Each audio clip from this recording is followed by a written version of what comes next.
Wiro Sableng, episode 4 Brewok dari Goa Sanggreng, karya Bastian Tito. Bab 1. Ini, bentak seorang pria berkumis lebat, suaranya berat dan kasar. Tangannya menyodorkan surat. Bawa pada Rana Weleng, aku mau jawabannya hari ini juga. Kalingundil, kau dengar? Kalingundil mengangguk cepat menerima surat itu. Kalau dia banyak bacot, bereskan saja. Kalau perlu, bawa Saksoko, lanjut pria itu. Kalingundil tidak berani membantah, segera berbalik meninggalkan ruangan. Begitu pintu tertutup, terdengarlah geraman penuh kebencian. Perempuan laknat, perempuan keparat. Pria itu adalah Suranyali, kini dikenal dengan nama Mahesa Birawa. Tinju kanannya menghantam meja jati di depannya. Brak! Meja hancur, kakinya menancap ke lantai ubin sampai retak. Tubuhnya bergetar oleh amarah, mulutnya memaki-maki tanpa henti.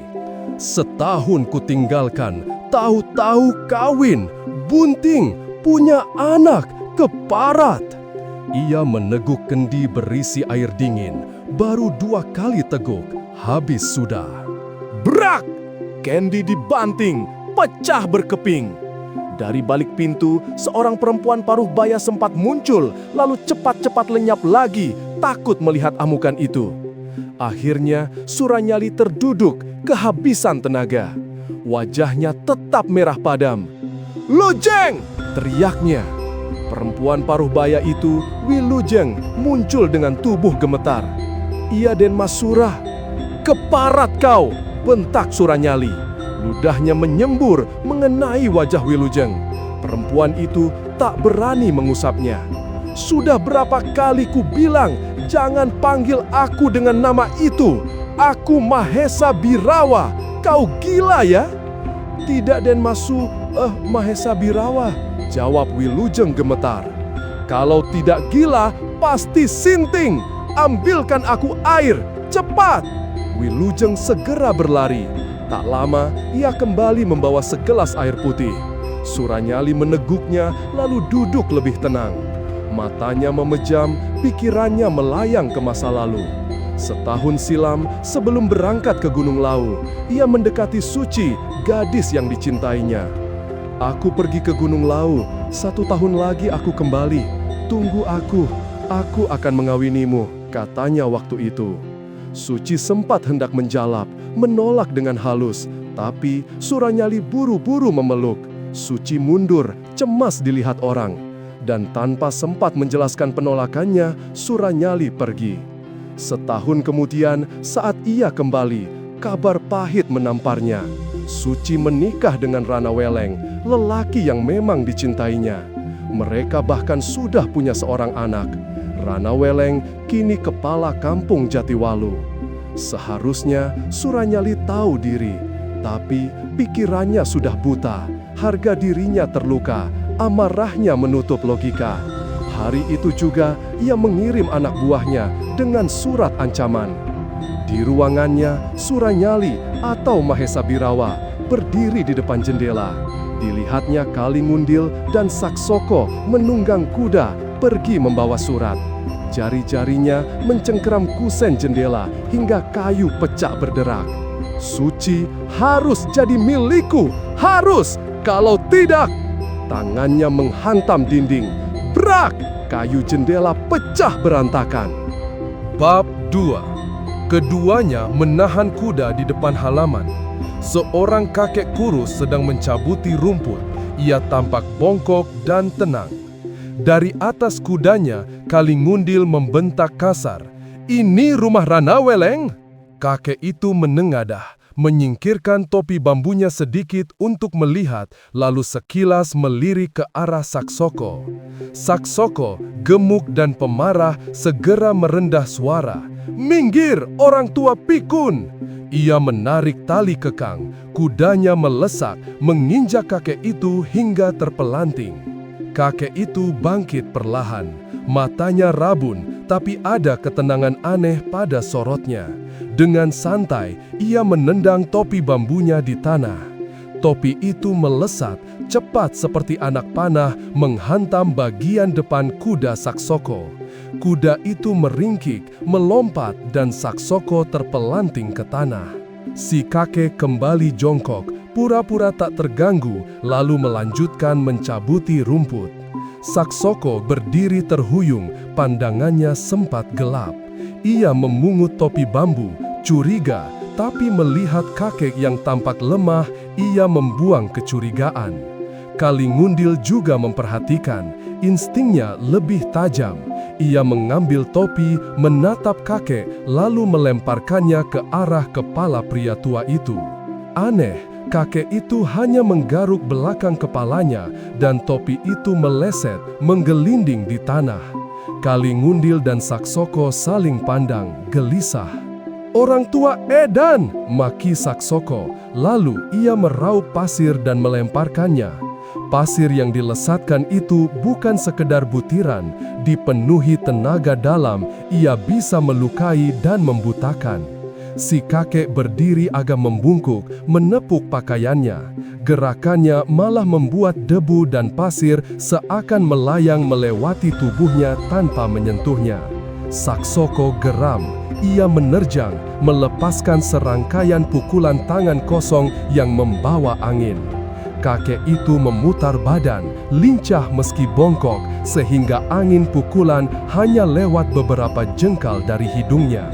Saksoko menggeram, "Siapa kau sebenarnya?" Kakek itu tersenyum ompong. "Aku tua, jangan caci maki," katanya santai, lalu mendorong telapak tangannya ke depan. Seketika sebuah hembusan tenaga menampar tubuh Saksoko. Jika tidak gesit menghindar, ia pasti celaka. Saksoko meloncat ke samping dan melayangkan satu jotosan balasan, tepat saat suara keras memecah suasana. "Ada apa di sini? Tahan!" Seorang pria muda gagah muncul di tangga, Rana Weleng, kepala kampung. Kalingundil memberi isyarat agar mereka mendekat. Meski marah, Saksoko dan Kalingundil maju menuju tangga. "Kau Rana Weleng?" tantang Kalingundil. Rana Weleng menahan diri, menjawab ramah namun waspada, menanyakan maksud mereka. Kalingundil mengeluarkan gulungan surat dan melemparkannya. Surat itu melesat menancap di tiang langkan dengan desing, membuat Rana Weleng terkejut.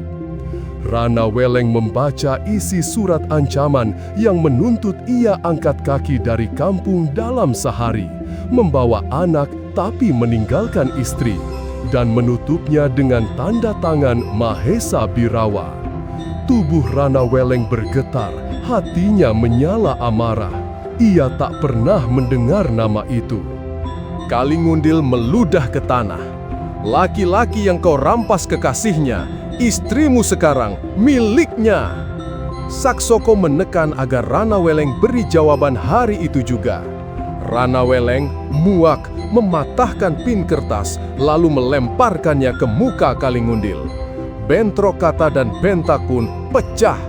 Saksoko meledak, tendangan berangin diarahkan ke perut Rana Weleng. Rana Weleng mengelak, membalas dengan siku kerusuk. Saksoko melompat, berusaha menekan lagi. Pertarungan panas mulai memanas, sampai suara lain terdengar. Ternyata kakek pembantu kampung itu, Jarot Karsa, maju. Saksoko masih mendidih, meluncurkan pukulan jarak jauh berenergi ke dada Jarot. Jarot hanya tertawa. Sekali ia kibaskan tangan kurusnya, dan angin pukulan Saksoko terpental, malah menghantam balik Saksoko sendiri. Tubuh gemuk itu terserak dari langkan, berguling di tanah, mulut mengeluarkan darah. Kalingundil melesat maju, mengamuk. Ia memunculkan ilmu andalan, lengan tangan baja. Kedua lengannya menghitam, mengayun. Tiang langkan patah, genting bergeser. Jarot Karsa tetap tenang. Dua energi bersinggungan, Dentuman menggelegar seperti meriam. Kalingundil terhuyung, nafasnya tersengal. Tak lama kemudian, ia jatuh pingsan, menyusul Saksoko. Ranaweleng menarik nafas panjang, memandang dua tubuh yang roboh, lalu menoleh pada Jarot. "Bapak Jarot, kau kenal Mahesa Birawa?" tanyanya. Jarot menggeleng. "Siapa dia tidak penting. Yang penting kita harus bersiap. Orang itu pasti akan datang." Ranaweleng setuju, lalu memberi perintah singkat. "Jangan biarkan mereka tinggal di depan rumahku." Jarot tersenyum sinis, lalu dua tendangan ringan menghantam. Tubuh Kalingundil dan Saksoko melayang seperti bola, meluncur keluar pagar, diusir tanpa belas. Bab 3. Mahesa Birawa terbangun oleh derap kuda yang memasuki pekarangan. Matanya yang tadi terpejam langsung membeliak. Begitu melihat Kalingundil dan Saksoko turun dengan pakaian berlumuran darah, wajah pucat dan tubuh compang-camping, ia setengah melompat ke tanah. "Ada apa dengan kalian?" bentaknya. Saksoko bahkan tak sempat menjawab. Ia langsung roboh, muntah darah, lalu pingsan. Kalingundil masih sempat berdiri dengan dada berguncang, tapi jelas luka dalamnya parah. Tanpa pikir panjang, Mahesa Birawa menyodorkan pil hitam dari sabuknya. Satu ia selipkan ke mulut Saksoko, satu lagi ia lempar ke Kalingundil. "Telan cepat, atur nafasmu." Beberapa saat kemudian, Kalingundil berhasil duduk bersila, menyalurkan tenaga dalam untuk menahan luka. Saksoko terbaring, wajahnya masih pucat pasi. 1 jam lewat, barulah Kalingundil bisa bicara. Ia menceritakan semuanya, kegagalan di rumah Ranaweleng, serta kekalahan telak di tangan orang tua misterius bernama Jarot Karsa. Darah Mahesa Birawa mendidih, wajahnya menghitam, kumisnya bergetar, matanya seperti hendak meloncat keluar. "Kalingundil, siapkan kudaku, panggil Majinen dan Krocoweti, malam ini juga kita ke sana." Tak lama kemudian, 4 penunggang kuda melesat di jalan kampung, debu mengepul di belakang mereka. Di rumah Ranaweleng, Jarot Karsa sudah menduga. "Mereka datang, Raden. Yang di depan itu pasti Mahesa Birawa." Ranaweleng menarik nafas panjang. Baru kali ini sebagai kepala kampung ia menghadapi ancaman sebesar ini. Suci, istrinya, berdiri di belakang dengan wajah tegang. Mahesa Birawa menghentikan kudanya di halaman. Sorot matanya liar. Ia melirik Ranaweleng, lalu menatap Jarot Karsa. "Anjing tua, turun ke tanah untuk menerima mati!"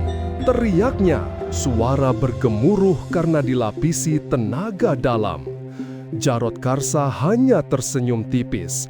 Tubuh bongkoknya melompat ringan dari langkan, mendarat di depan kuda Mahesa Birawa.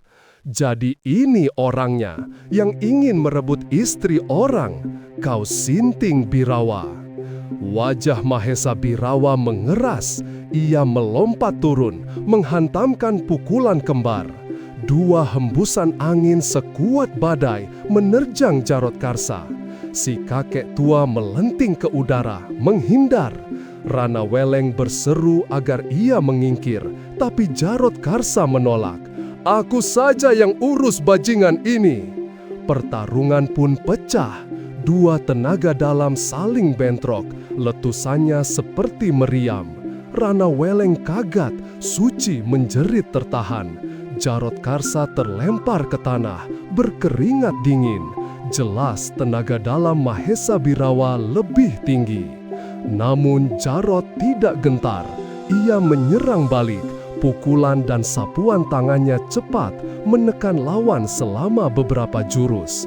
Tapi perlahan Mahesa Birawa mulai membalik keadaan.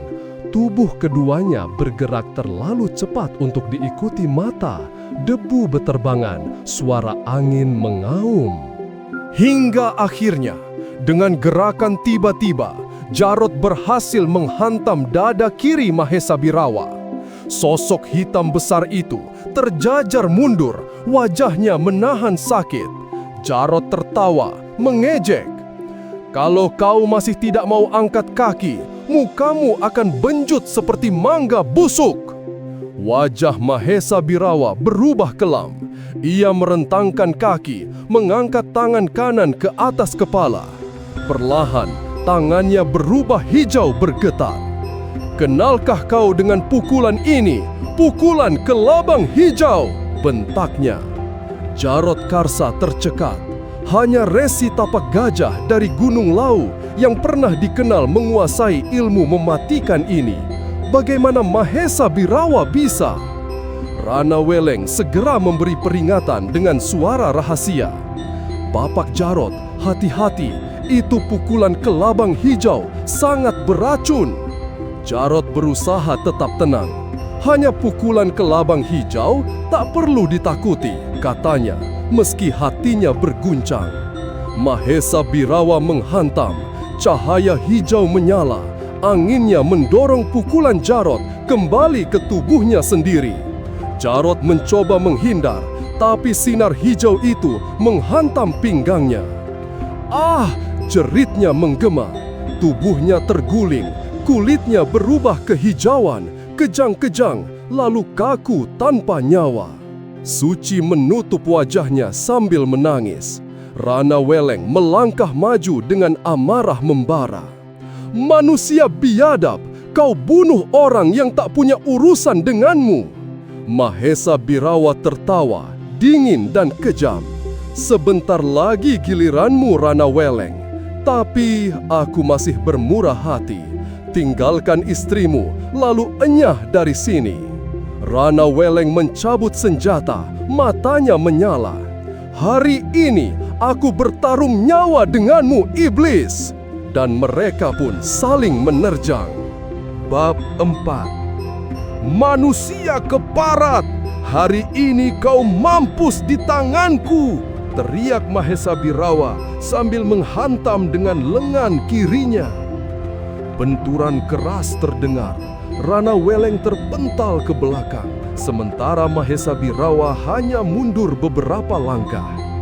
Lengan Rana Weleng terasa panas, merah, dan perih.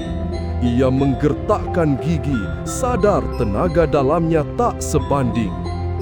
Dari teras rumah, Suci menjerit panik. "Suranyali, Kakang Rana, hentikan! Kalian bukan musuh, kenapa harus bertarung?" Ia tak tahu bahwa Suranyali telah lama berganti nama menjadi Mahesa Birawa. "Masuk ke dalam, Suci!" seru Rana Weleng sambil berjungkir balik menghindari pukulan lawannya. Tapi Mahesa Birawa justru semakin ganas.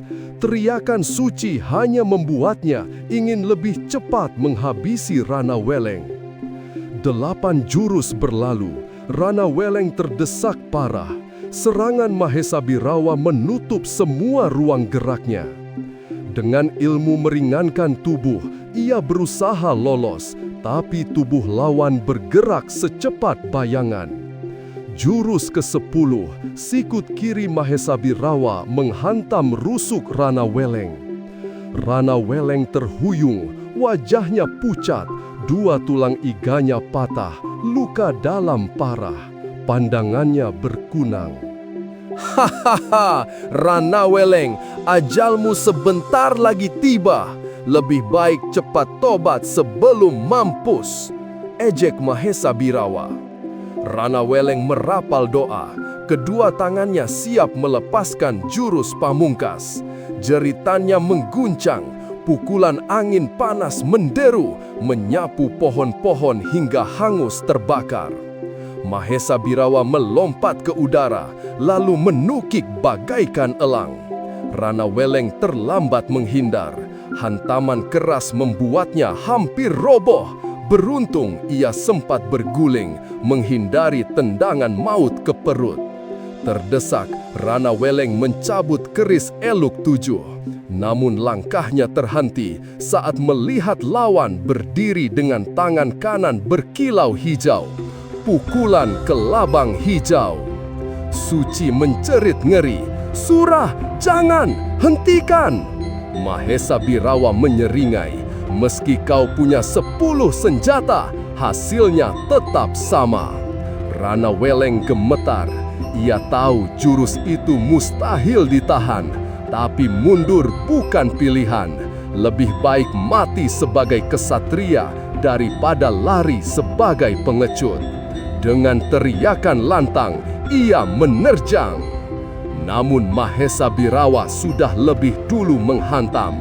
Tubuh Rana Weleng terpental, keris sakti masih tergenggam. Tubuhnya seketika berubah hijau, diselimuti racun.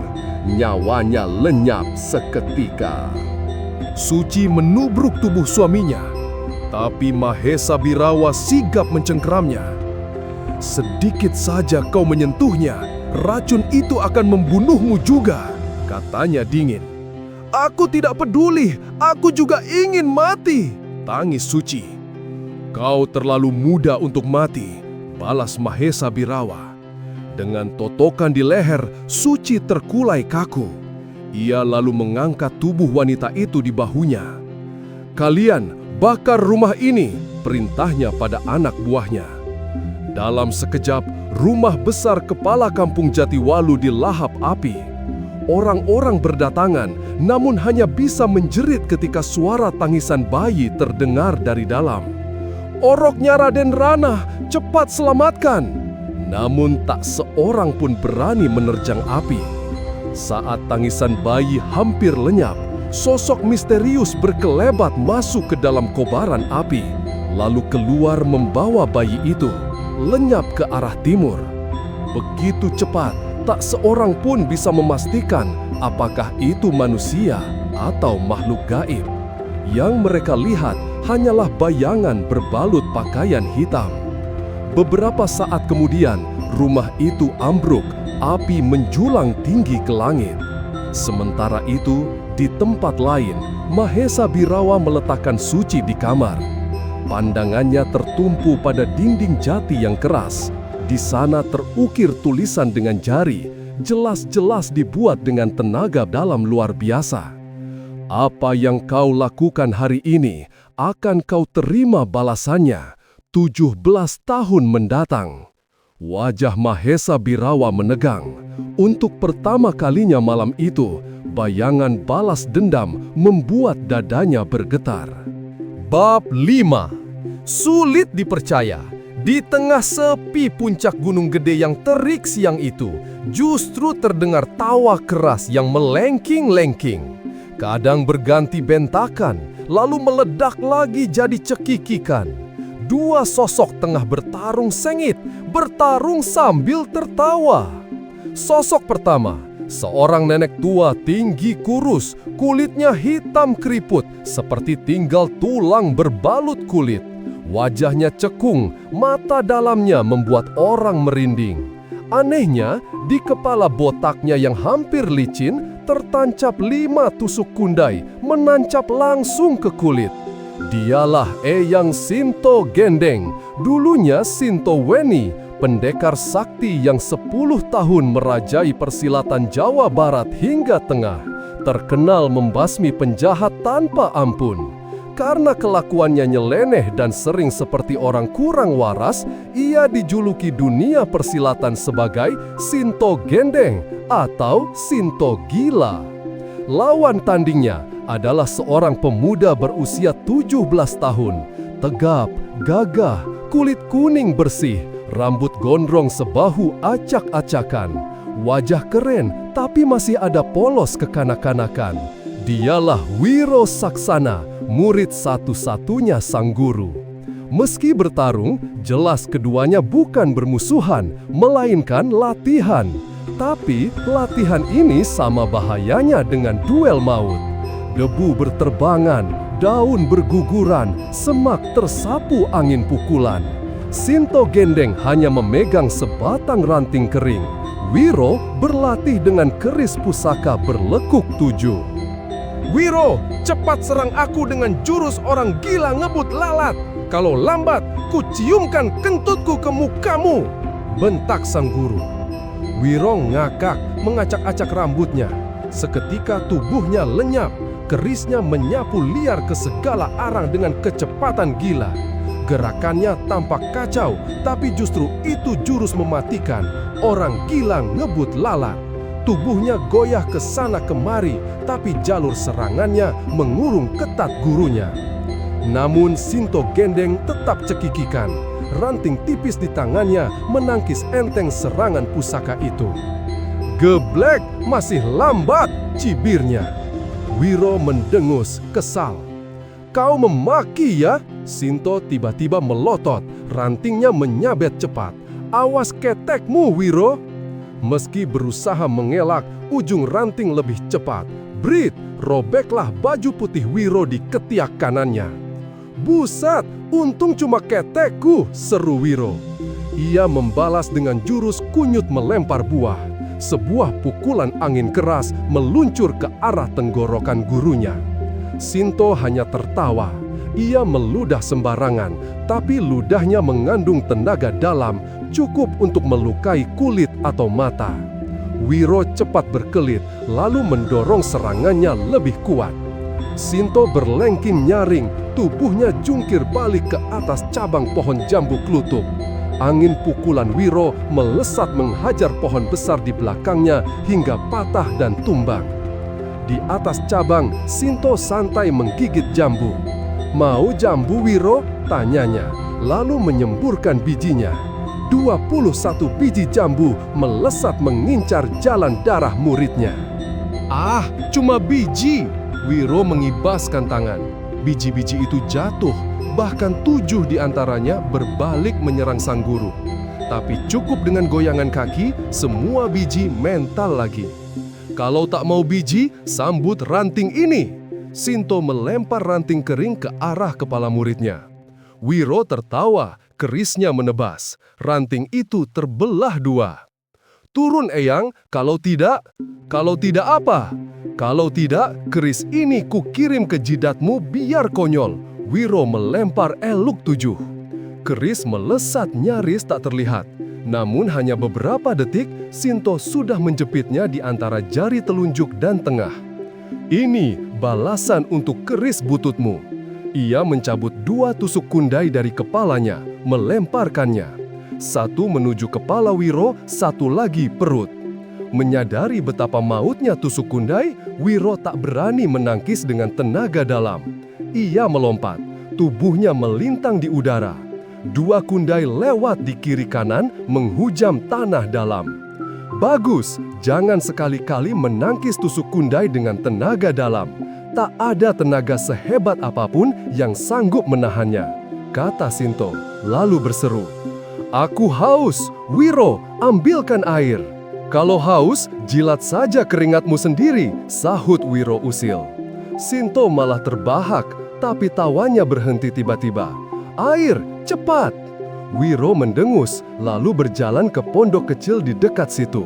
Dari gentong belakang, ia menimba segayung air dingin. Saat kembali, ia mendengar suara gurunya bernyanyi sumbang. Namun liriknya membuat bulu kuduk berdiri. 17 tahun sudah berlalu. Gunung Gede masih sama. Langit tetap biru. Matahari dan bulan masih saling merindu. 17 tahun membuat si tua makin renta. 17 tahun bayi merah jadi pemuda gagah. 17 tahun masa perjanjian. 17 tahun awal perpisahan. 17 tahun saat pembalasan. Wiro tertegun, segayung air di tangannya berguncang. Ia belum paham benar arti nyanyian itu. Tapi firasatnya berkata, nasibnya sebentar lagi akan berubah. Bab 6. Selama bertahun-tahun hidup bersama Eyang Sinto Gendeng di puncak Gunung Gede, baru kali ini Wiro Saksana mendengar gurunya menyanyi. Suaranya parau namun penuh perasaan. Kata-kata dalam nyanyian itu membuat dada Wiro berdebar. 17 tahun membuat aku si tua bangka semakin rapuh. 17 tahun mengubah seorang orok menjadi pemuda gagah. 17 tahun ujung perpisahan. 17 tahun saat pembalasan. Wiro menatap heran. Apakah semua itu ditunjukkan kepadanya? Pandangan mata gurunya bahkan sempat terlihat sendu, seolah menyimpan kesedihan dalam-dalam.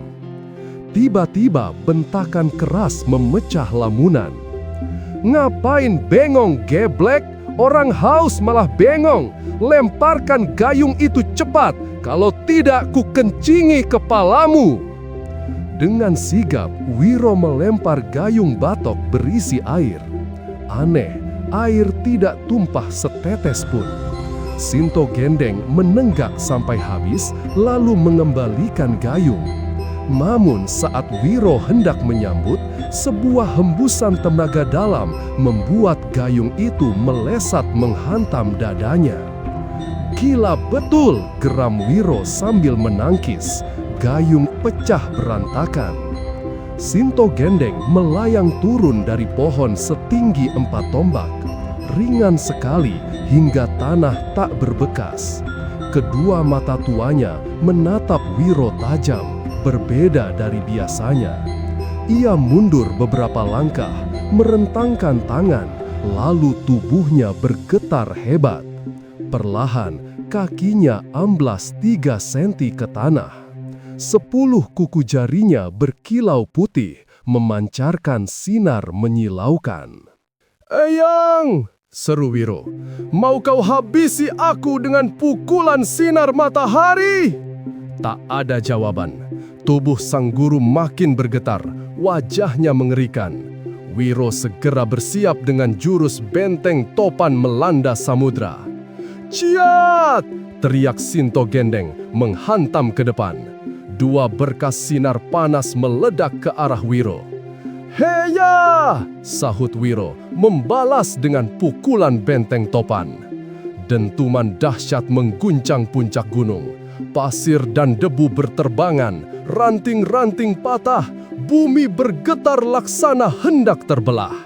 Saat debu mereda, Wiro melihat gurunya amblas 10 senti ke tanah, wajah penuh keringat. Namun dirinya sendiri sudah tenggelam sampai betis, tubuh bergetar menahan benturan tenaga dalam.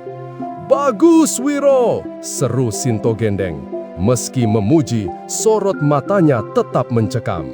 "Sekarang sambut angin es!" Seketika udara berubah dingin menusuk tulang. Kulit Wiro membeku, giginya gemeretak. Tubuhnya hampir lumpuh oleh hawa es. Dengan teriakan keras, Wiro memutar kedua tangannya. Ilmu angin puyuh dilepaskan. Hembusan badai buyarkan hawa dingin. Daun berguguran, pohon-pohon kecil tercabut, bahkan pohon besar kehilangan ranting. Tubuh Sinto Gendeng terguncang hebat, pakaiannya berkibar liar. "Gila betul kau!" teriaknya. Ia melompat jauh, mencabut tusuk kundai, lalu melempar. Wiro berguling menghindar. Pohon di belakangnya roboh seketika, batangnya pecah berkeping. Saat hawa dingin lenyap, Sinto Gendeng berdiri dengan wajah dingin. Di tangannya kini tergenggam sebuah senjata aneh.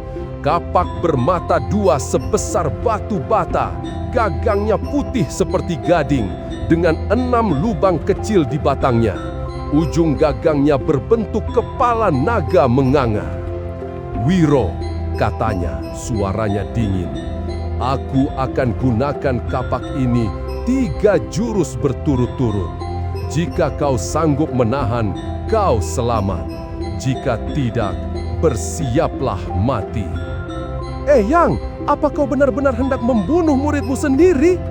Perempuan tua itu tertawa getir. "Aku memang sudah gila, Wiro. Kalau tidak, mana mungkin namaku Sinto Gendeng." Wiro mengepalkan tangan, matanya tajam menatap kapak sakti itu. "Bersiaplah, ini jurus pertama." Bab 7. Sinto Gendeng menerjang. Kapak besar di tangan kanannya berputar cepat. Jurus orang gila meniup lalat dimainkan langsung oleh penciptanya sendiri. Saat dulu Wiro memakai keris untuk jurus itu saja sudah mengerikan, kini di tangan gurunya dengan kapak bermata dua, kedahsyatannya berlipat ganda. Kapak itu berkelebat begitu cepat hingga nyaris tak terlihat. Angin tajam menyambar, membuat kulit Wiro perih seolah tergores pisau. Dari mulut naga di ujung gagang kapak terdengar dengung aneh seperti ribuan tawon marah. Dalam sekejap, Wiro terkurung oleh pusaran bacokan. Tubuhnya dihajar angin tajam, telinganya berdenging keras. Ia berteriak, tubuh berkelebat menghindar, menyerang celah-celah kosong dengan tangan dan kaki. Namun tak ada ruang. Jurus itu terlalu rapat, terlalu sempurna. Hanya berkat ilmunya meringankan tubuh, Wiro bisa lolos dari bacokan maut. Berkali-kali ia melepaskan pukulan tenaga dalam, namun setiap kali anginnya langsung disapu buyar oleh badai kapak. "Senjata edan!" maki Wiro. Ia menjatuhkan diri ke tanah, lalu meluncurkan jari tangan kanan ke arah siku gurunya. Hampir saja berhasil, tapi kaki kanan Sinto menyapu deras, mengincar kepalanya. Wiro terpaksa berguling, nyaris kena. Jurus pertama berakhir. Sinto berdiri dengan dada naik turun. Sekarang jurus kedua Wiro. Ia merentangkan kaki, tubuh sedikit membungkuk, kapak teracung ke depan. Dari balik pakaiannya, tangan kiri Sinto mengeluarkan benda hitam berkilau, batu api. Brak! Batu itu dipukulkan ke kapak, percikan menyambar, berubah jadi lidah api panjang. "Edan!" Wiro terkejut. Ia melompat ke udara, lidah api melintas di bawahnya. Panas menyambar, bulu kakinya seperti hangus. Saat melirik ke belakang, semak belukar dan pepohonan sudah terbakar hebat. Belum sempat menghela napas, lidah api kedua menyambar. Ia berguling, tanah yang tersentuh api gosong seketika. Lalu serangan datang bertubi-tubi, setengah lusin kobaran api menghantam dari segala arah. Wiro meraung, ia menebar angin es untuk menahan panas. Tapi hawa dingin hanya mampu meredam, tidak memadamkan api. Peluh dingin bercucuran, napasnya terengah. "Ciat!" Ia membentak keras, lalu berguling cepat ke arah gurunya. Dari posisi rendah, dua pukulan tangan kosong dilepaskan. Kunyuk melempar buah dan sinar matahari. Sinto Gendeng terpaksa melompat ke samping. Jurus kedua pun berakhir, meninggalkan semak belukar yang masih terbakar. "Bagus Wiro," suara gurunya berat. "Sekarang jurus terakhir." Wiro menegau. Kalau dua jurus tadi sudah segila itu, jurus ketiga pasti lebih mengerikan. Sinto memegang kapak terbalik, mulut naga di ujung gagang didekatkan ke bibirnya, sementara 6 lubang di batang kapak ditutup dengan jari-jarinya. Lalu terdengar suara seruling. Mula-mula lembut, merdu, membuat Wiro terpaku. Namun dalam hitungan detik, nada itu berubah, melengking, menusuk telinga, mengguncang darah di pembuluh. Kepalanya pusing, tubuhnya lemas. "Seruling maut!" desis Wiro. Ia segera mengatur napas, menghimpun tenaga dalam. Tapi terlambat. Darahnya terasa menyumbat, telinga berdarah, suaranya tercekat. Sinto berlari mengelilinginya, meniup makin keras. Tubuh Wiro goyah, nyaris rubuh. Dalam kepanikan, ia memusatkan sisa tenaga untuk menutup pendengarannya. Perlahan suara itu menghilang, tenaga dalamnya kembali meski pembuluh darah masih terasa nyeri. Ia pura-pura ambruk, wajah menelungkup ke tanah. Saat tangan kanannya menyentuh pasir, ia segera meraup segenggam lalu melemparkannya dengan aji angin puyuh. Ratusan butir pasir menderu ke arah mulut naga dan lubang kapak, sisanya menyambar wajah sang guru. Sinto cepat menghembuskan napas, pasir-pasir itu rontok jatuh sebelum sempat melukai. Ia menyelipkan kembali kapak ke balik pakaiannya. Jurus ketiga berakhir. Wiro berdiri tersengal, tubuhnya gemetar, masih menatap tajam gurunya. Ia tak yakin pertarungan sudah selesai, meski Sinto hanya berdiri diam menatapnya. Belasan tahun berguru, baru hari ini Wiro tahu gurunya menyimpan senjata sebesar ini, kapak naga Geni 212, dan baru hari ini ia diserang dengan sungguh-sungguh tanpa tawa khas sang nenek gila. Semua terasa aneh, semakin diingat semakin membingungkan. Tiba-tiba sosok hitam itu berkelebat, Wiro refleks bersiap. Tawa ringkik panjang mirip kuda meringkik menggema di udara. Gila betul, desis Wiro melompat ke samping untuk menghindar. Bab 8. Eyang Sinto Gendeng melesat, tapi ternyata bukan menyerang. Tubuh renta itu hanya hinggap di dahan pohon jambu klutuk tempat ia duduk tadi. Bagus Wiro, bagus sekali. Suaranya tenang, wajahnya menatap lurus ke arah timur. 17 tahun kau kutempa di puncak gunung gede ini, ternyata tak mengecewakan. Tawa melengkingnya pecah, lalu berganti nyanyian lirih yang membuat dada Wiro ikut bergetar. 17 tahun wus katilar, gunung gede isih koyo bien, langit tetep biru, wulan lan srengenge tetep setyo. 17 tahun gowo bayi abang, dadi pemuda gagah. 17 tahun waktu janji, 17 tahun waktu pamales. Wiro terduduk di bawah pohon seberang, menatap gurunya yang terlihat letih. Dadamu sesak Eyang, aku bisa urut kalau... Diam! Bentak Sinto Gendeng. Wiro menggaruk kepala, lalu diam. Aku mau bicara serius denganmu. Bicara apa Eyang? Berapa lama kau tinggal di sini? Entahlah. Gila, untuk apa aku ajari kau berhitung? Sudah 17 tahun tahu? Wiro tertawa kecil. Oh iya, 17 tahun Eyang. Jangan bercanda. Kau lihat matahari itu? Ya Eyang, itu matahari yang sama dengan 17 tahun lalu. Gunung ini pun masih sama. Hanya satu yang berubah. Bayi merah jadi pemuda gagah, dan yang tua tambah renta. Ingat baik-baik Wiro, semua ilmu yang kau kuasai ini tak ada artinya bila dibandingkan kuasa Gusti Allah. Jangan sombong, jangan congkak, gunakan untuk kebaikan, untuk menolong sesama. Wiro mengangguk. Aku ingat Eyang. Bukan hanya ingat, suara Sinto meninggi. Ingat itu bisa hilang. Kau harus menanamkannya sedalam-dalamnya, dalam darahmu, jantungmu, napasmu. Seperti pohon berakar, tak ada tangan yang sanggup mencabutnya. Hening sesaat.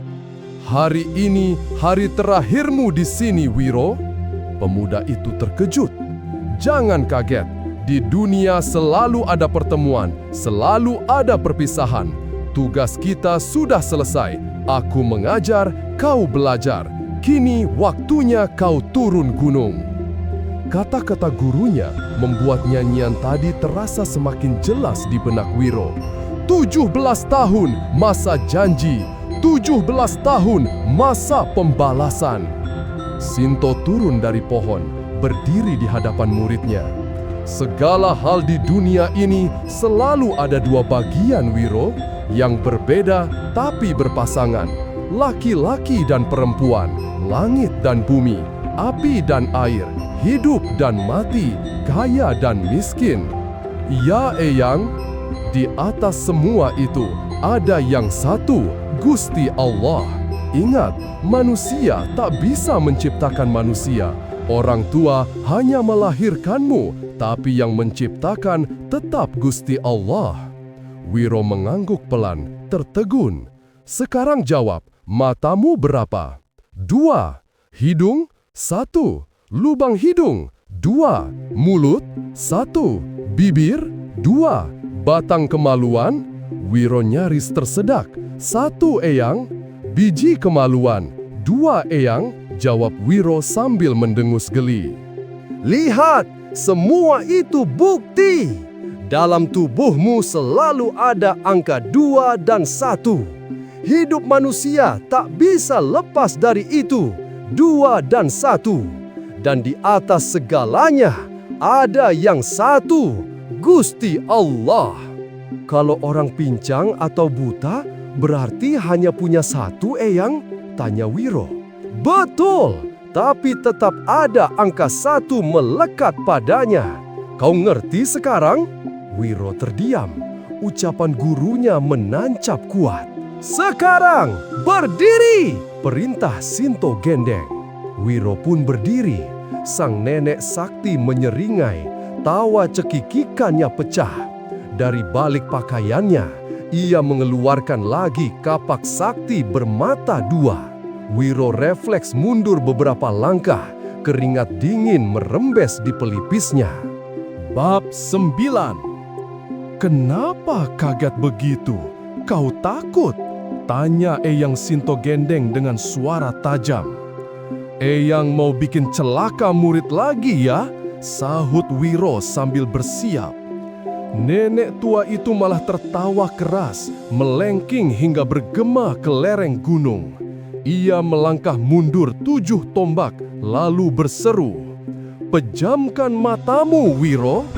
Tapi Eyang mau? Dasar kunyuk, disuruh pejam mata malah banyak tanya. Tutup matamu rapat-rapat.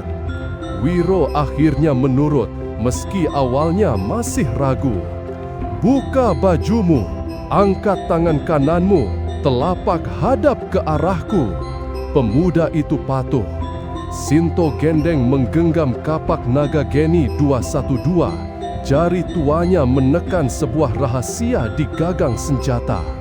Dengar baik-baik, apapun yang terjadi, jangan buka matamu, jangan bergerak. Kalau tidak, mampus kau. Tiba-tiba, dari mulut naga di hulu kapak, melesat 36 jarum putih. Dalam sekejap, menancap di dada kanan Wiro, membentuk angka 212. Pemuda itu menjerit keras, tubuhnya jatuh ke tanah. Belum sempat sadar, Sinto Gendeng menekan bagian lain. 24 jarum hitam meluncur, menghujam telapak tangan kanan Wiro. Jeritan kedua pecah, lalu tubuhnya limbung tak sadarkan diri. Saat Wiro membuka mata lagi, ia mendapati dadanya kini berbekas angka 212 berwarna hitam kebiruan. Sementara di telapak tangan kanannya tampak angka sama dalam ukuran lebih kecil, samar putih. "Bangun, Wiro!" bentak sang guru. Dengan tubuh masih gemetar, Wiro berdiri. Ia bingung, hanya ingat jeritan dan rasa perih. "Apa yang kau lihat di dadamu?" tanya gurunya. "Angka 212, Eyang. Itu tanda hidupmu.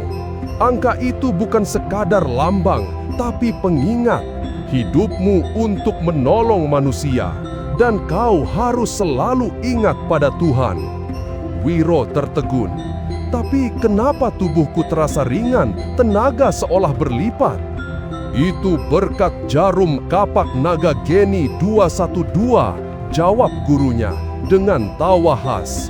Kemudian Sinto Gendeng menyerahkan kapak saktinya.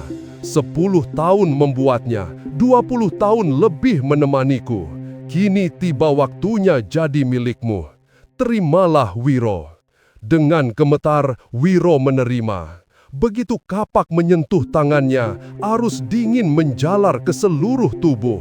Ia merasa kekuatannya naik ke tingkat yang tak pernah ia bayangkan. Kapak ini bukan main-main. Gunakan hanya saat terdesak. Selain jadi senjata, ia bisa memuntahkan jarum-jarum sakti. Jarum yang merobek dadamu tadi kububuhi racun khusus. Kini tubuhmu kebal racun. Tangan kananmu pun menyimpan racun yang mematikan. Jangan sembarangan menggunakannya. Wiro menunduk hormat. Terima kasih, Eyang. Sinto Gendeng kembali menyanyikan lagu tua. 17 tahun Wus Katilar. Tawanya terdengar getir, wajahnya kali ini tampak muram.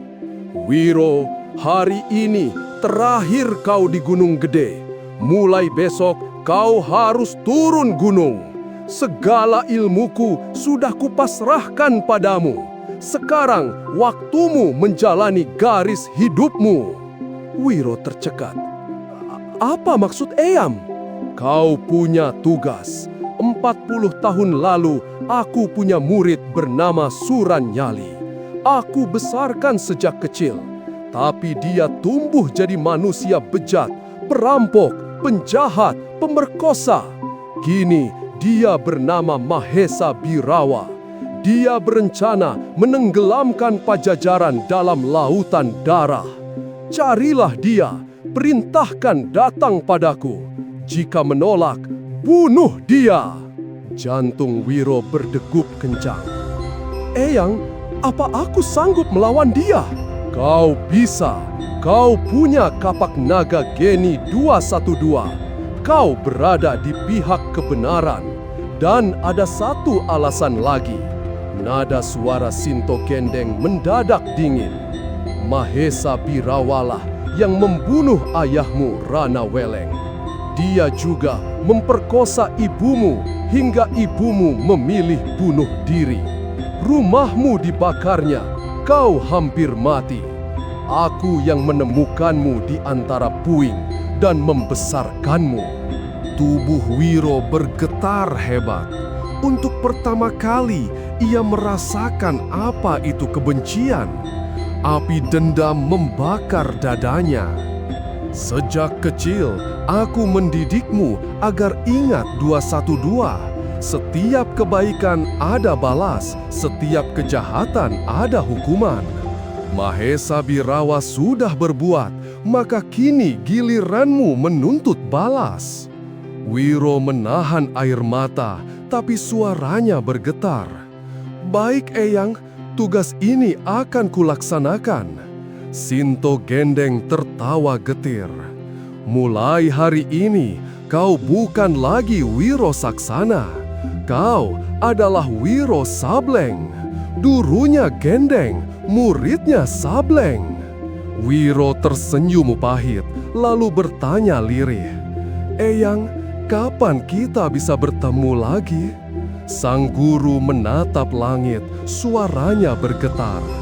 Selama langit masih biru, hutan masih hijau, sungai masih mengalir ke laut, kita pasti bertemu lagi, Wiro Sableng. Bab 10.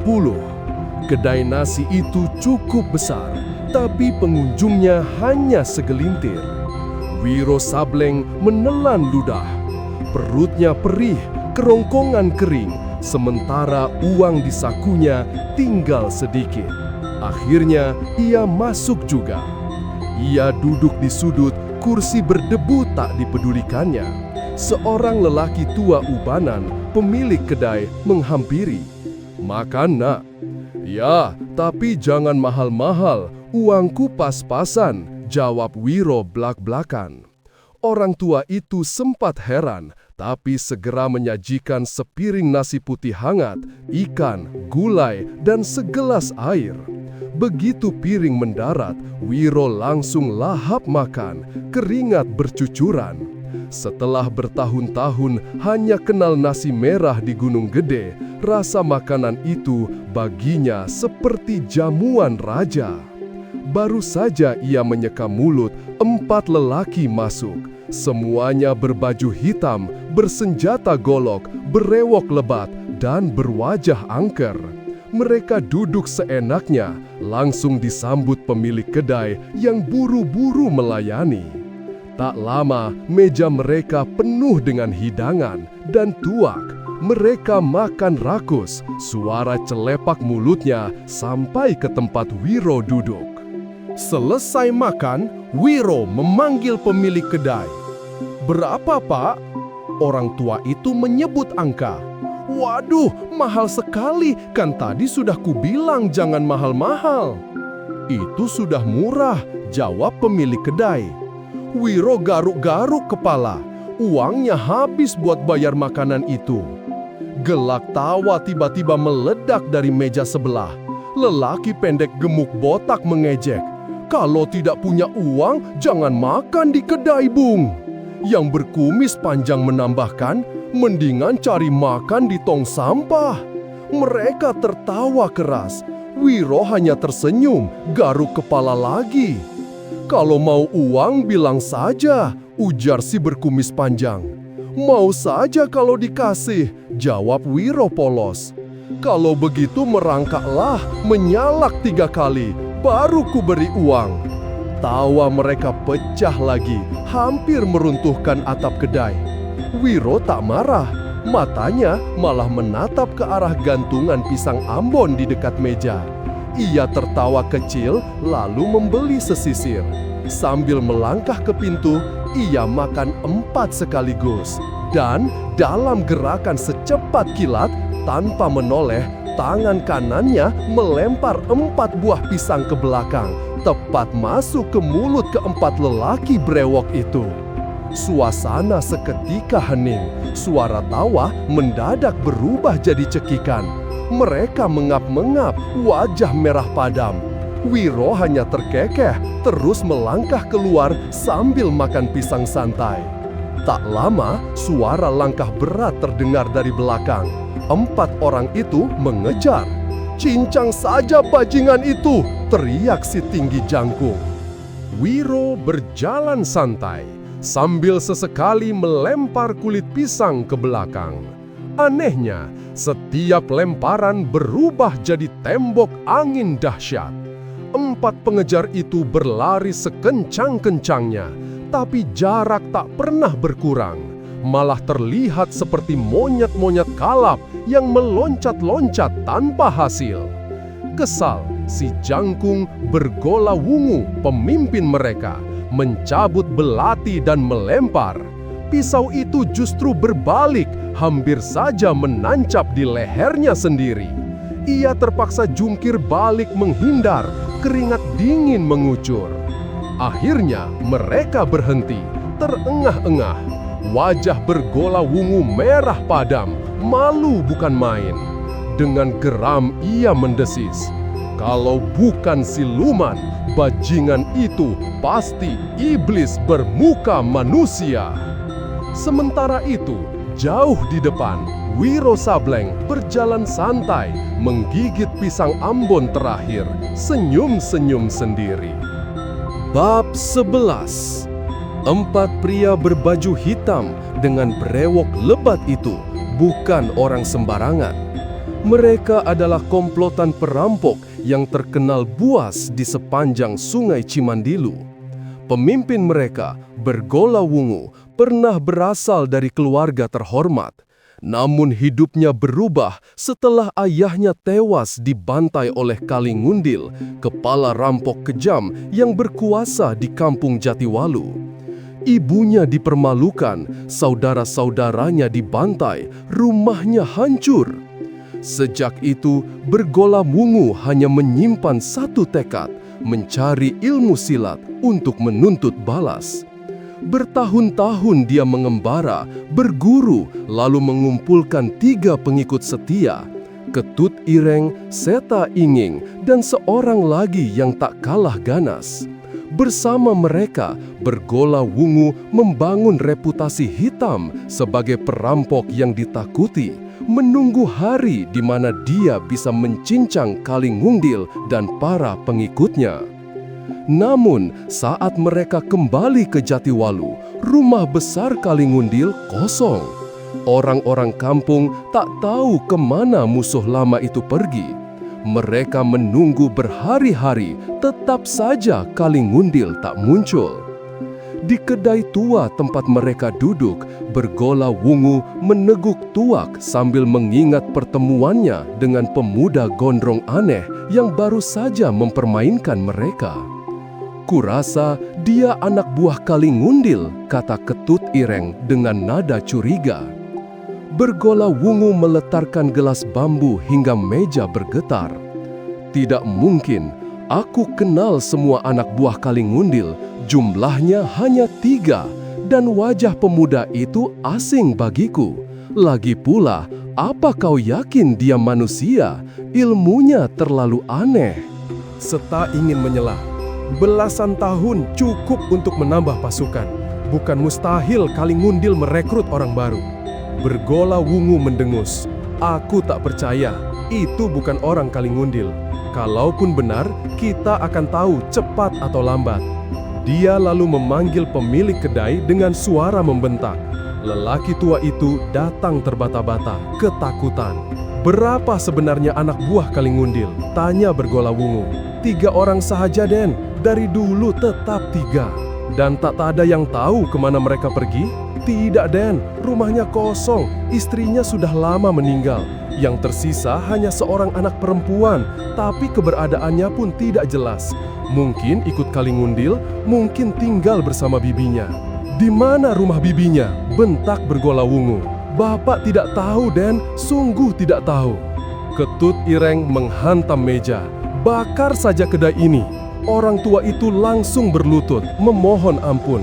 "Jangan, Den, jangan. Saya benar-benar tidak tahu. Kasihani bapak tua ini."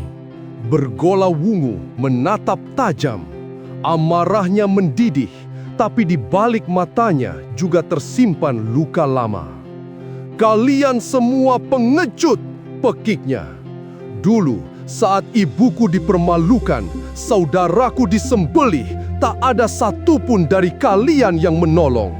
Jangan harap aku masih menganggap kampung ini sebagai kampungku. Persetan dengan Jatiwalu." Gelas bambu di tangannya dibanting hingga pecah. Meja terbelah 2. Kedai itu bergetar oleh ledakan amarahnya. Pemilik kedai tak berani bicara lagi. Sebelum pergi, Ketut Ireng sempat menatap tajam. "Kau tahu siapa pemuda gondrong tadi?" Orang tua itu hanya menggeleng. "Bagus, kalau kau berbohong, kedaimu akan jadi abu," ancamnya. Keempat perampok itu lalu meninggalkan kedai, tidak membayar sepeser pun. Bayangan dendam lama dan misteri pemuda gondrong tadi kini makin membakar hati Bergola Wungu. Bab 12. Di sebuah pemakaman sunyi, seorang gadis belia berusia 16 tahun sedang berlutut membersihkan remputan liar di makam ayahnya. Jemari halusnya mencabuti rumput dengan penuh kesabaran, sama sekali tidak peduli pada suara derap kuda yang mendekat dari belakang. Baru ketika terdengar suara tawa kasar, ia menoleh. 4 penunggang kuda hitam telah berhenti tak jauh dari tempatnya. Yang berada paling depan bertubuh jangkung dengan berewok lebat dan wajah angker menatapnya penuh ejekan. "Hahaha, inikah anak Kalingundil?" kata pria itu, Bergola Wungu. Matanya menyipit, meneliti wajah sang gadis. "Cantik juga, sayang nasibmu akan segera berakhir." Gadis berbaju biru itu berdiri. Tangan kanannya sudah menggenggam hulu pedang di pinggang. "Siapa kalian? Berani-beraninya mengganggu di tempat ini," bentaknya. Ketut Ireng, salah satu dari 3 pengikut Bergola Wungu, terkekeh. "Galak juga, baiklah, dengar namaku. Aku Ketut Ireng. Itu pemimpinku, Bergola Wungu. Yang gemuk pendek, Seta Inging. Dan yang matanya juling, Pitala Kuning. Nah, sekarang giliranmu sebutkan nama." "Manusia-manusia edan, kalau tak mau rasakan tebasanku, enyahlah dari hadapanku." Ucapan itu membuat Bergola Wungu menyeringai. "Sama sombongnya dengan bapakmu dulu. Ketahuilah, kami datang untuk mengirimkan Kaling Ngundil ke kubur. Dan bila kau memang anaknya, kau akan bernasib sama." "Mulut besar!" hardik sang gadis. Pedangnya langsung berkelebat, menyambar kepala Bergola Wungu. Hampir saja tebasan itu membelah tengkoraknya. Untung dia sempat melompat dari punggung kuda. Namun, pedang gadis itu tetap mengenai sasaran, leher kuda tunggangannya. Hewan itu meringkik keras, roboh, dan mati seketika. 3 kuda lainnya panik, melompat liar, membuat penunggangnya tergesa melompat turun. "Iblis betina!" Bergola Wungu mencabut golok panjangnya. Terang, senjata mereka beradu, percikan api memancar. Gadis itu terpental beberapa langkah, hampir terlepas pedangnya. Meski kalah tenaga, semangatnya tak padam. Tubuhnya bergerak lincah, pedang menyambar laksana bayangan. Namun, Bergola Wungu bukan orang baru di dunia persilatan. Dengan langkah berkilat, dia menghindar, lalu membalas. Goloknya menyambar cepat, membuat beberapa robekan di pakaian lawannya. "Manusia keparat!" jerit sang gadis, wajahnya merah oleh marah dan malu. Dengan kalap, ia kembali menyerbu. Pedangnya menghantam keras hingga membelah batu nisan. Namun, sebuah antaman pada pergelangan tangannya membuat pedangnya terlepas, terlempar jauh. "Hari ini, tamatlah riwayatmu, anak Kaling Ngundil," seru Bergola Wungu. Goloknya berkelebat, mengurung sang gadis dari segala arah. Ia terjepit, tak punya celah untuk melarikan diri. Putus asa, gadis itu berteriak, "Bunuh saja aku kalau berani." Bergola Wungu hanya tertawa. "Bunuh itu mudah, tapi sebelum itu, aku akan membalas dosa bapakmu dengan caraku sendiri." Dengan kasar dia menyambar rambut sang gadis, menjatuhkannya ke tanah. Gadis itu masih berusaha menendang, namun serangannya tak berarti. Tubuhnya terkepung, dikuasai. "Kawan-kawan!" teriak Bergola Wungu, "jangan diam saja, gadis ini milik kita semua." 3 orang pengikutnya segera maju. Malam pemakaman yang sunyi itu seketika dipenuhi jeritan, teriakan, dan suara benturan tubuh. 4 pria ganas dan seorang gadis muda bergumul di antara nisan seperti sekawanan setan yang menari di tengah kuburan. Bab 13. Nilam Suri sudah di ujung keputusaan. Tenaganya habis, tubuhnya terdesak. 4 orang buas itu mengurungi di atas makam tua. Bergola Wungu menyeringai ganas, nafsu dan dendam bercampur di wajahnya. "Hahaha, bahkan arwah ibumu akan menyaksikan balas dendam ini." "Bunuh saja aku, bunuh!" teriak Nilam Suri, matanya berapi. "Tentu, tapi kehormatanmu lebih dulu," balas Bergola Wungu sambil menunduk. Air mata mulai mengalir di wajah Nilam Suri. Namun seketika itu juga sesuatu berkelebat dari arah timur. Angin deras menghantam. Dalam sekejap, 4 orang itu kaku, membatu dengan mata melotot. Nilam Suri terperanjat. Ia berdiri memandang dengan bingung. Apakah mereka tertotok atau dicekik roh halus kuburan? Saat kebingungan itu, ia melihat sehelai pakaian putih tergeletak di atas nisan. Tanpa pikir panjang, disambarnya dan dikenakan di balik semak. Dengan pedangnya kembali di tangan, ia mendidih oleh amarah. Namun, setiap kali hendak menebas, kerikil kecil entah dari mana selalu menghentikan pedangnya. "Siapa pengecut yang sembunyi?" teriak Nilam Suri. Jawabannya hanya suara tawa dari balik pohon bambu. Sekejap kemudian, sosok berkelebat menghilang ke arah utara. Nilam Suri mengejar sampai ke lembah, namun bayangan itu lenyap. Hingga di tepi sungai, hidungnya mencium bau harum ikan panggang. Di tengah arus, di atas batu besar, duduk seorang pemuda berambut gondrong, berpakaian putih. Ia asyik makan ikan, seolah dunia ini miliknya. "Saudara, kau lihat seseorang lewat sini?" teriak Nilam Suri. Pemuda itu menoleh dengan wajah tampan namun lugu sambil mengunyah. "Maksudmu aku? Aku juga pakai putih loh, jadi mungkin akulah orang yang kau cari." Nilam Suri mendengus, "Pemuda edan." Dengan gaya seenaknya, pemuda itu berkata lagi, "Kalau kau mau tahu sesuatu dariku, kau harus kasih imbalan. Kau janji apa saja kan? Kalau begitu, aku mau dirimu saja." "Kurang ajar!" Nilam Suri naik pitam, menampar keras pipinya. Pemuda itu meringis tapi tetap tertawa. "Aku salah apa? Aku cuma jujur," katanya sambil garuk-garuk kepala. Nilam Suri makin kesal.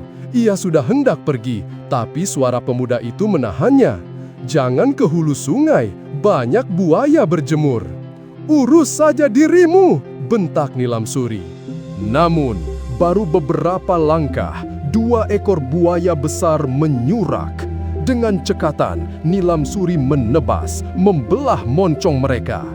Darah menyebar di arus, mengundang lebih banyak buaya. Dalam sekejap, pertarungan sengit pecah. Pedang Nilam Suri menari, satu persatu buaya roboh. Pemuda gondrong itu menonton sambil geleng-geleng kepala. "Hebat betul kau, saudari. Jadikan aku muridmu ya. Jangan ngaco. Kalau tidak mau, sebutkan setidaknya namamu," katanya. "Tidak perlu," Nilam Suri mendengus. Pemuda itu tersenyum lebar. "Baiklah, kalau begitu aku yang duluan. Namaku Wiro Sableng." Nilam Suri terdiam sesaat, lalu mendesis, "Pantas saja lagakmu seperti orang gila." Dan tanpa menoleh lagi, ia pergi meninggalkan pemuda itu yang hanya terkekeh sambil menggaruk kepala dan menatap ikan panggangnya yang tinggal tulang. Bab 14. Karena merasa sia-sia mengejar, Nilam Suri akhirnya kembali ke pekuburan. Betapa terkejutnya ia, yang ditemui bukan Bergola Wungu dan anak buahnya, melainkan pemuda gondrong bernama Wiro Sableng sedang berlutut di depan sebuah makam tua yang ditumbuhi rumput liar. Nilam Suri sempat heran, apa urusan bocah aneh ini di sini? Makam siapa yang dia kunjungi? Ketika Wiro berdiri, wajahnya tampak serius dan muram. Aura sedih itu membuat Nilam Suri untuk pertama kalinya melihat sisi lain dari pemuda yang barusan dianggapnya gila. "Saudara, waktu kau datang ke sini, ada lihat 4 orang berewok?" tanya Nilam Suri. Kesedihan di wajah Wiro mendadak sirna. Ia menyungging senyum jahil. "Kau lucu sekali. Pertama jumpa tanya 1 orang, sekarang tanya 4 orang. Kalau ketemu lagi, jangan-jangan kau tanya seluruh kampung." Nilam Suri merona malu, tapi ia tetap penasaran. "Kalau begitu, siapa kau sebenarnya?" "Astaga, bukankah aku sudah bilang, namaku Wiro Sableng? Kau sendiri yang pelit tak mau kasih tahu nama." Untuk mengalihkan topik, Nilam Suri mendekati makam. Pada batu nisan yang retak, ia masih bisa membaca tulisan samar. Di sini dimakamkan Suci Bantari. Ibumu, tanyanya. Wiro mengangguk pelan, suaranya rendah, matanya sendu. Aku tak pernah mengenal mereka. Ayah dan ibuku dibunuh karena kebiadaban seseorang. Nilam Suri tercekat. Ia ingat ucapan Bergola Wungu tadi, bahwa orang tuanya sendiri mati di tangan ayah Nilam Suri, Kalingundil. Jangan-jangan pemuda ini juga musuhku, pikirnya. Namun, ketika ia memancing dengan pertanyaan tentang Kalingundil, Wiro menggeleng. Lega sedikit, Nilam Suri akhirnya menceritakan sekilas tentang makam ibunya dan serangan Bergola Wungu, meski tak mengungkap alasan sebenarnya. Wiro menimpali dengan gaya khasnya. Kalau benar begitu, berarti penolongmu itu malaikat. Hebat sekali. Nilam Suri hanya menatapnya. Dalam hati, ia mulai sadar bahwa di balik kelucuannya, pemuda gondrong ini punya keteguhan hati yang dalam. Tiba-tiba, terdengar derap kuda dari jauh. Wiro masih santai. Hanya kuda, kenapa panik? Namun Nilam Suri tahu betul, itu mereka, Bergola Wungu dan orang-orangnya. Kalau begitu, ayo menyingkir, kata Wiro. Tidak, lebih baik mati daripada lari. Keberanianmu tanpa otak, saudari, gerutu Wiro. Ia menotok bahu Nilam Suri hingga gadis itu jatuh pingsan kaku, lalu membopongnya. Tapi belum jauh, 4 penunggang kuda menghadang. Benar saja, Bergola Wungu beserta anak buahnya. Hei, rupanya ada juga bocah gila yang ikut rebutan, seru Bergola Wungu. Turunkan gadis itu, bentak Ketut Ireng. Wiro menurunkan Nilam Suri dengan hati-hati, lalu tersenyum tipis. Saudara-saudara, kita belum saling kenal, kenapa harus maki-maki? Bocah geblek, terima ini! Ketut Ireng melompat dan menendang dada Wiro. Buk! Tubuh Wiro sama sekali tidak bergerak. Sebaliknya, Ketut Ireng yang meraung kesakitan, kakinya bengkak kehitaman sampai terguling di punggung kuda. Edan! Bergola Wungu kaget, langsung mencabut goloknya. 2 anak buahnya juga sigap, satu mengangkat kelewang, satu lagi ruyung berduri. Bocah gila, siapa kau sebenarnya? Teriak Bergola Wungu. Aku sudah bilang, jawab Wiro datar, meski bibirnya masih meneringai. Aku tak ada urusan dengan kalian, lebih baik tinggalkan tempat ini sebelum menyesal. Kurang ajar, kau tahu dengan siapa berhadapan? Aku tidak peduli, tinggalkan tempat ini atau urusan jadi panjang. Ucapan itu justru membuat darah Bergola Wungu mendidih. Keparat, kalau begitu bersiaplah mampus. Bab 15. Sebagai pendekar baru turun gunung, Wiro Sableng sebenarnya buta pengalaman pertempuran. Tapi 17 tahun di tempa Eyang Sinto Gendeng membuatnya kebal panik. Latihan di puncak Gunung Gede bukan sekedar jurus, tapi ujian hidup mati. Setiap hari nyawanya bisa melayang kalau lengah. Maka ketika 3 serangan sekaligus mengincarnya, Wiro sama sekali tidak gentar. Dengan sigap, ia mengangkat Nilam Suri lalu berguling ke tanah.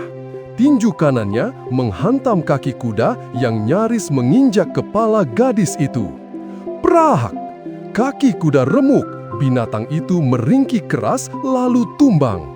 Penunggangnya, Pitala Kuning si mata jereng, terlempar. Untung ia bisa jatuh dengan ilmu meringankan tubuh. Belum cukup, Wiro menendang kaki 2 kuda lain. Bergola Wungu dan Seta Inging terjungkal menyusul kawannya.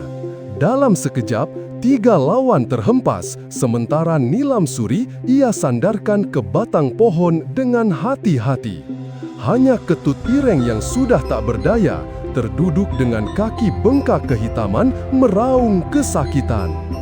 Wiro berdiri tegap. Aku kasih peringatan terakhir, tinggalkan tempat ini. Jangan omong besar bocah ingusan, dengus Bergola Wungu. Sebut namamu, biar golokku puas menebas batang lehermu. Wiro justru tertawa keras, garuk kepala, lalu bersiul. Dan dengan gaya seenaknya, ia malah bernyanyi. Anak kecil bodoh namanya biang bodoh. Tua bangka bodoh namanya biang bodoh. Monyet ingin jadi manusia. Manusia piara berewok.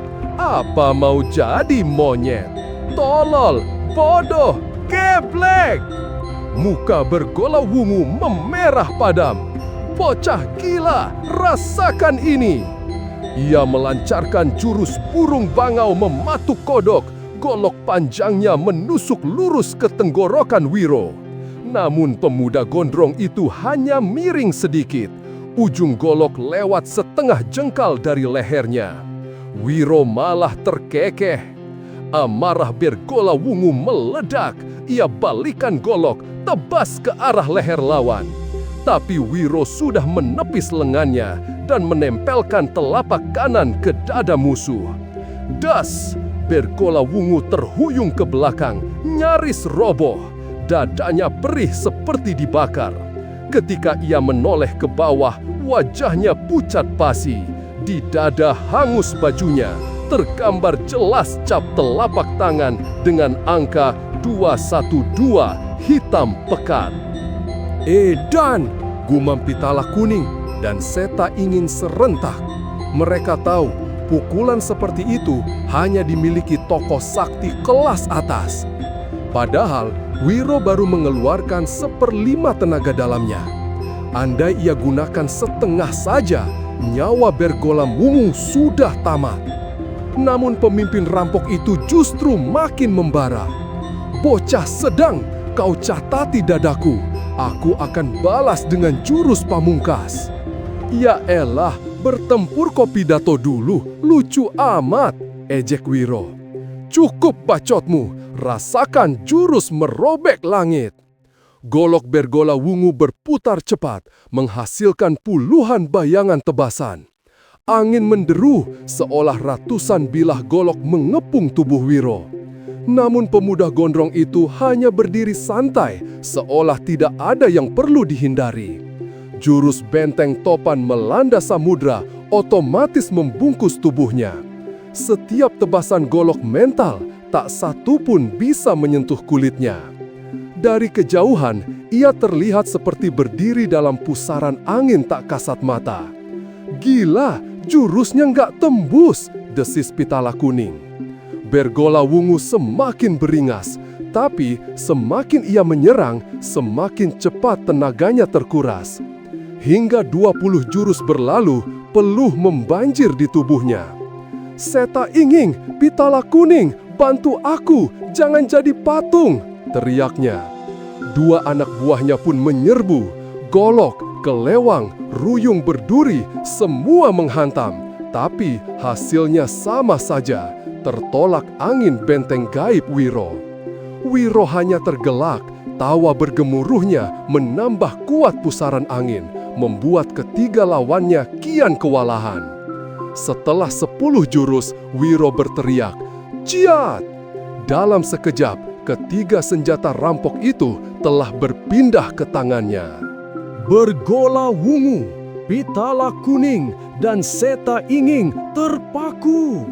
Ketut Ireng yang masih meringis di tanah pun ikut melongo. Mereka sadar pemuda gondrong ini bisa saja membantai mereka kapan saja. Dengan suara bergetar, Bergola Wungu berseru, "Hari ini kami kalah, tapi kami tak akan lupa. Suatu saat kami akan kembali menuntut balas." Wiro malah ngakak. "Hahaha, bagus, bisa pidato lagi. Nih, ambil senjatamu."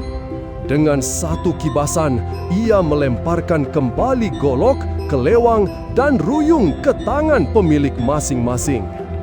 Dengar baik-baik, suara Wiro tiba-tiba dingin. Kalau kalian berani ganggu gadis ini lagi, anggap saja sudah pesan liang kubur sendiri. Bab 16. Begitu para berewok lenyap di kejauhan, Wiro segera melepaskan totokan di leher Nilamsuri. Gadis itu terperangah, seolah baru bangun dari mimpi. Tatapannya menyapu sekeliling, melihat bekas pertempuran yang masih jelas. "Apa yang barusan terjadi?" tanyanya curiga. Wiro terkekeh. "Tak ada apa-apa. Aku tak percaya, tadi jelas ku dengar derap kuda." "Ah, kau berhayal," jawab Wiro santai. Nilamsuri terdiam sejenak, lalu menatap tajam pada Wiro. Tangannya refleks meraba pangkal leher. "Kau menotok uratku, bukan?" Seketika pedang terhunus. "Untuk apa kau lakukan itu padaku?" Wiro mendengus dalam hati. Sial, sudah kutolong, malah nuduh yang bukan-bukan. Tapi wajahnya tetap tersenyum. "Aku hanya ingin melindungimu. Kalau kau melawan mereka, kau tak akan sanggup. Jadi kutotok uratmu, lalu kusembunyikan.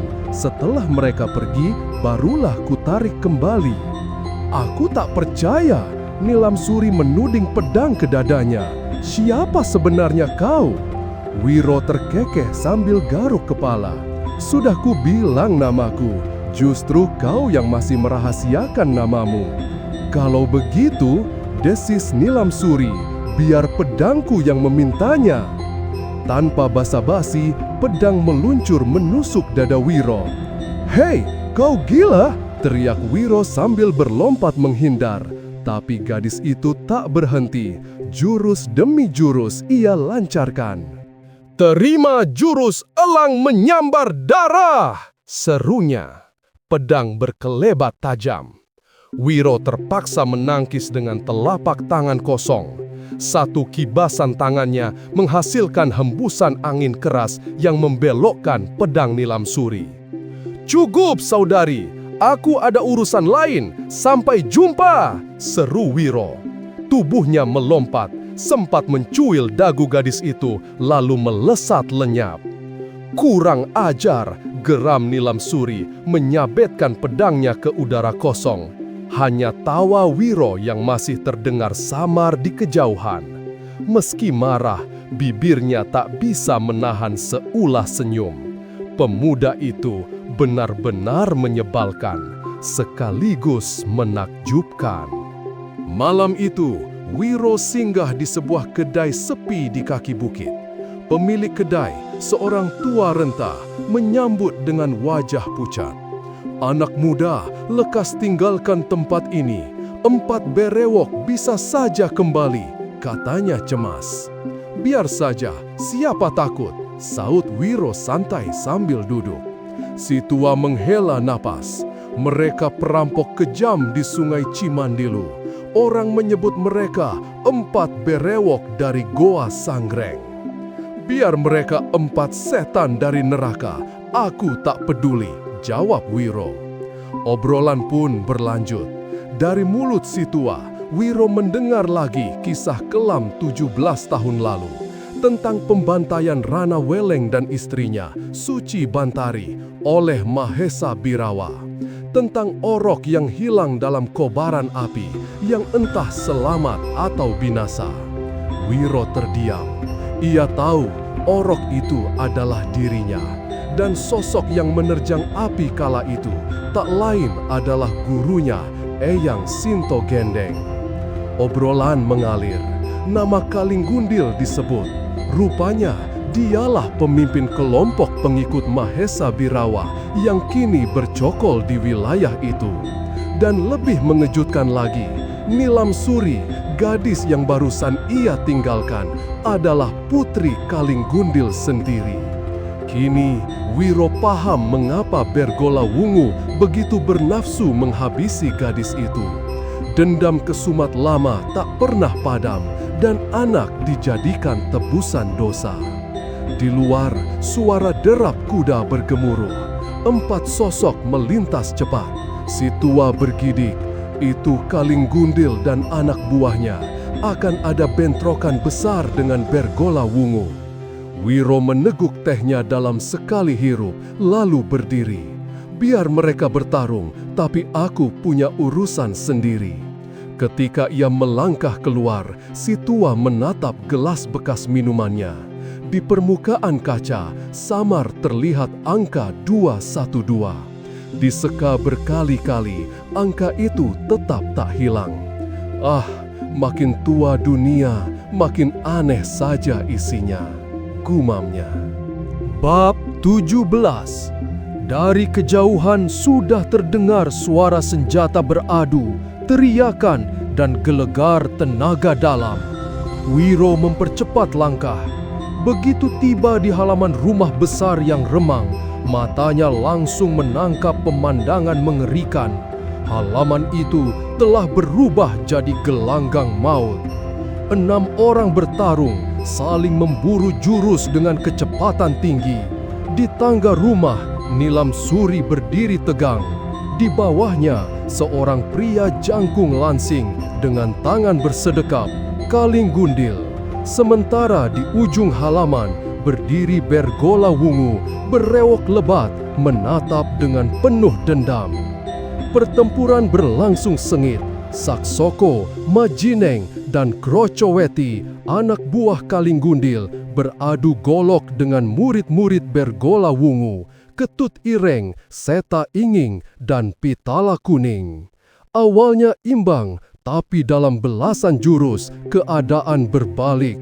Pitala Kuning menghantam dada Krocoweti dengan ruyung berduri, membuat tubuh lawan terkapar, dada remuk. Majineng menyusul, leher hampir putus dihantam kelewang Seta Inging. Saksoko masih bertahan lebih lama, tapi akhirnya perutnya robek oleh sabetan Ketut Ireng. Ususnya berhamburan di tanah, teriakan terakhirnya membelah malam. Kaling Gundil mendengus, rahangnya mengeras. Dari kegelapan, kedua lengannya berubah hitam legam, lengan baja. Dengan pekikan dahsyat, ia melompat ke tengah gelanggang. 3 murid Bergola Wungu tak sempat mengelak. Hantaman tenaga dalam memecahkan dada mereka. Tubuh terlempar 5 tombak lebih. Sunyi sesaat, hanya jerit kematian yang tersisa. Bergola Wungu bergetar menahan amarah. Kaling Gundil, besok pagi di pekuburan Jatiwalu, aku akan membunuhmu di hadapan makam ayah ibuku. Namun Kaling Gundil tak menunggu. Ia langsung menerjang. Golok dan lengan baja beradu dalam beberapa jurus. Tanah bergetar, pepohonan berguncang. Tiba-tiba dari balik kegelapan terdengar suara keras. Kaling Gundil edan, sudah dikasih janji, masih saja kalap malam ini. Kaling Gundil menghantamkan tenaga dalam ke arah suara, membuat pohon mempelam roboh. Tapi orang itu sudah lenyap. Begitu menoleh, Bergola Wungu pun tak ada. Nilam Suri mengenali suara itu. Wiro, ia buru-buru mengejar. Di pinggir sawah, Wiro muncul dari balik bayangan pohon. Kita berjumpa lagi, Nilam Suri. Dari mana kau tahu namaku? Tanya gadis itu kaget. Dunia ini terlalu banyak mulut, Nona. Kau kira aku tak bisa tahu? Wiro terkekeh. Kenapa kau ikut campur urusan ayahku? Desak Nilam Suri. Karena ayahmu Kaling Gundil kan? Jawab Wiro mendekat. Sorot matanya tajam, membuat jantung Nilam Suri berdebar. Ia mundur, terhimpit batang pohon. Lalu, tanpa peringatan, Wiro meraih bahunya dan mengecup bibirnya. Nilam Suri terdiam, tubuhnya gemetar. Kenapa kau ikuti aku? Bisik Wiro. Aku suka padamu, Wiro, jawabnya lirih. Pemuda itu hanya tertawa, lalu mengangkat tubuhnya menuju dangau di tengah sawah. Malam itu, 2 jiwa muda terhanyut dalam gairah dan kehangatan yang belum pernah mereka alami sebelumnya. Pagi merkah. Di pekuburan Jatiwalu, Bergola Wungu dan Kalingundil sudah berhadapan. Nilam Suri, pucat tapi tetap setia, berdiri di sisi ayahnya. "Buka senjatamu, Kalingundil," seru Bergola Wungu. Kalingundil menyeringai, "Untukmu tak perlu senjata, lengan bajaku cukup." Dua lengannya kembali hitam. Bergola Wungu mencabut golok panjangnya. "Bagus, maka kepalamu akan menggelinding lebih cepat di depan makam ayah ibuku." Pertempuran pun meledak. Golok sakti melawan lengan baja. Tebasan, elakan, dan dentuman tenaga dalam mengoyak tanah kuburan. Kalingundil melancarkan senjata rahasianya. Ratusan jarum hitam melesat, tapi Bergola Wungu hanya berputar sekali. Semua jarum jatuh sia-sia. Tiba-tiba suara baru terdengar dari arah barat. "Hebat, memang hebat, tapi Kalingundil adalah bagianku." Sosok gondrong dengan senyum kocak muncul. Bergola Wungu dan Kalingundil sama-sama menoleh. "Siapa kau?" bentak Kalingundil. "Aku, Wiro Sableng. 17 tahun lalu, kau dan Mahesa Birawa membantai orang tuaku, Rana Weleng dan Suci Bantari. Kau masih ingat, bajingan?" Kalingundil tercekat, hatinya ciut. Baru saja melawan Bergola Wungu, kini pemuda aneh ini muncul menuntut balas. Nilam Suri berseru lirih, "Wiro, jangan, dia ayahku." "Aku tahu, Nilam, justru karena itu aku berbaik hati. Aku hanya minta tangan kanannya saja," sahut Wiro dengan senyum dingin. Bergola Wungu tak tahan lagi. Ia melompat dan menebas, namun justru Nilam Suri yang terlempar ke depan. Golok itu membelah dadanya, darah menjembur. "Nilam!" jerit Wiro. Bergola Wungu melarikan diri sambil berteriak, "Wiro Sableng, aku tunggu di Goa Sangreng." Kalingundil ikut kabur, tapi Wiro mengejarnya. Sekali gebrak, krak! Tangan kanan Kalingundil terlepas dari bahu. Dengan tapak tangan, Wiro menempelkan cap 212 di jidatnya. Kalingundil meraung, lari pontang-panting. Wiro kembali pada Nilam Suri. Gadis itu tersenyum lemah. "Wiro, peluk aku, cium aku." Pemuda itu memeluk dan mengecup bibirnya. Tapi kini bibir itu dingin. Napasnya makin berat. "Umurku hanya sampai di sini, Wiro," bisiknya. Lalu mata itu terpejam untuk terakhir kalinya. Wiro mematung, dada sesak. Perlahan ia menggores angka 212 di dada gadis itu. Menyandarkan tubuhnya ke pohon, lalu berbalik meninggalkan pekuburan. Dari bibirnya terdengar siulan pelan, seakan semua tragedi barusan hanyalah mimpi buruk dalam hidup seorang pendekar gila bernama Wiro Sableng.